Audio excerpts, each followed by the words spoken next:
This plugin came out today for free, and I wanted to give a little bit of backstory about Make Believe Studio and the connection and how this all happened.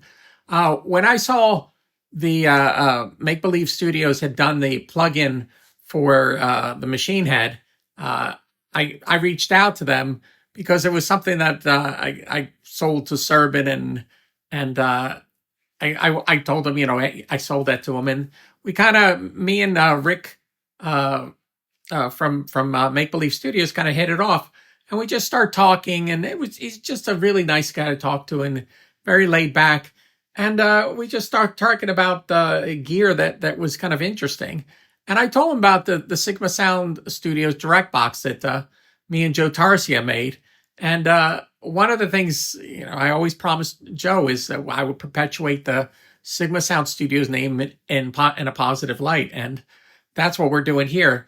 But I got to send the my direct box that I have to Rick, and then they modeled it. And the interesting thing, it's an exact picture of the front of it, and then the exact picture of the back of it is the one that I have, and it has Joe's signature on it because he signed all 50 of the direct boxes that we sold, and we sold all of them really quickly. And those guys were at Make Believe Studios. They were just floored with what they were getting out of this direct box. So we've been going back and forth about the direct box and what to name it. And I always thought it should be called Sigma Sound Studios because that's what it is. And Joe and me, we were partners on putting this thing together. So they released it today, and we just decided, let's just release it for free to the public. So everybody has it. And you have a little piece of Sigma Sound Studios on your computer. So I'm going to, they did a video, Make Believe Studios did a video talking about this, and I'll put the link in the description.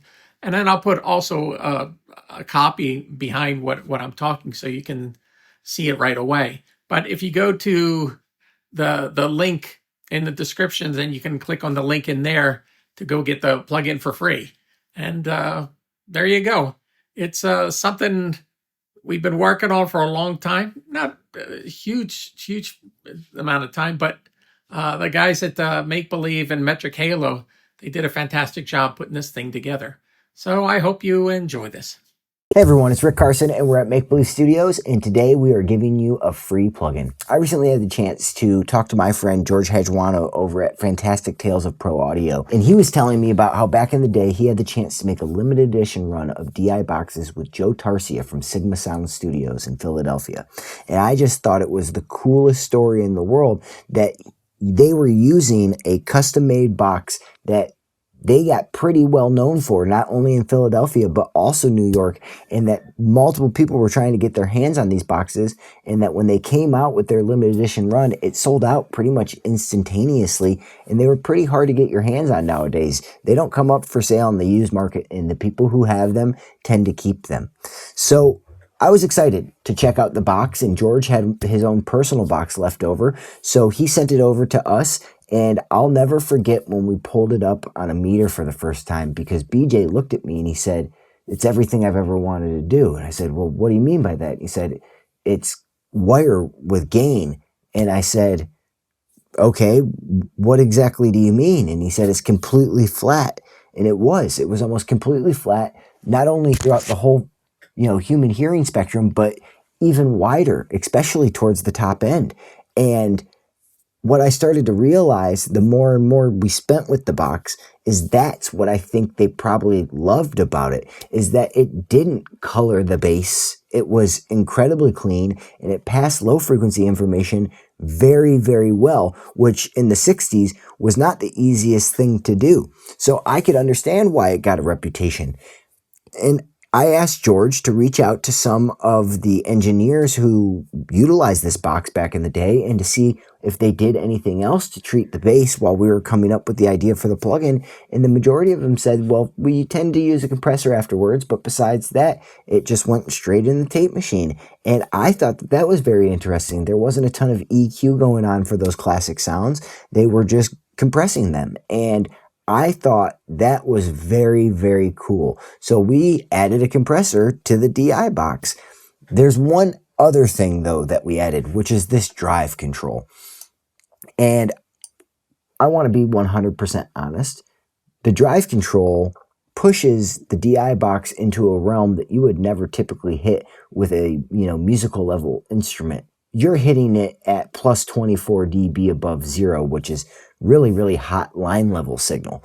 And when you do that, you start to saturate the transformer core, and it does some interesting things, especially below 100 hertz.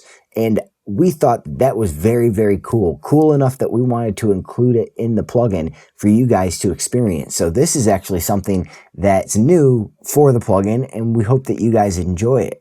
And we really want to thank our good friend George and Joe Tarsia for bringing this out originally, because we think it's really, really cool. So I'm going to go ahead and I'm going to hit this drive control pretty hard.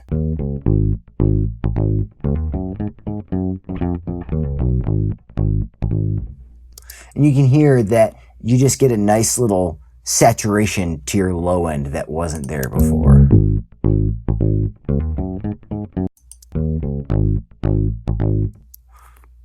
It's very subtle, but we love it and we think it's great for the time period. It's just got a very awesome 60s sound, in my opinion. The next thing I want to talk about is this compressor. So I'm going to go ahead and turn up the compressor a little bit and rein in these transients.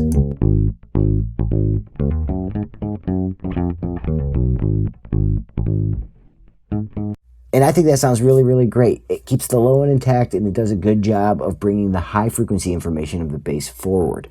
Now let's go ahead and use a lot of drive with this compressor, and you'll hear that the compressor will bring up some of that low frequency distortion that we're generating from drive.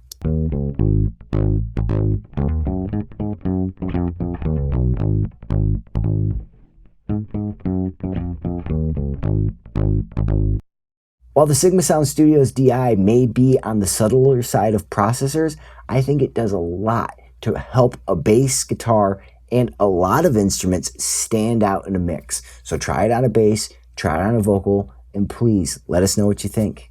Thank you so much for checking it out, and we hope you have a great day.